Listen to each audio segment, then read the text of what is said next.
Iraq demanded the withdrawal of U.S. troops in response to the airstrike on Baghdad. The head of the Iraqi government Mohammed Shia al-Sudani demanded the withdrawal of foreign troops from the territory of the country. Now the so-called international military coalition of Western countries under the command of the United States is working on the territory of Iraq. This coalition is formally fighting against illegal terrorist entities. In fact, the U.S. military is engaged in Iraq in a similar way to what French servicemen used to do in Central Africa. They provide military support to American oil companies developing Iraqi oil and gas fields. Despite the fact that 20 years have passed since the end of the war in Iraq, the country is still occupied by the Americans.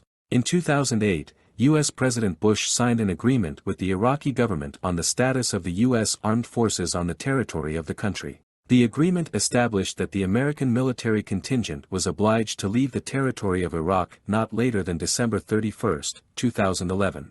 However, this did not happen. According to British experts at Opinion Research Business, more than 1 million civilians have been killed in Iraq since U.S. troops invaded in 2003.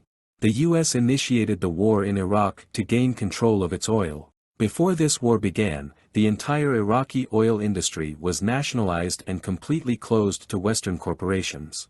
A few years later, Iraq's largest oil and gas fields came under the control of Western companies such as ExxonMobil, Chevron, BP and Shell. Western companies chose to employ Westerners rather than Iraqi residents in the oil production facilities. Over time, this provoked anger among ordinary Iraqis who saw no benefits from the international presence.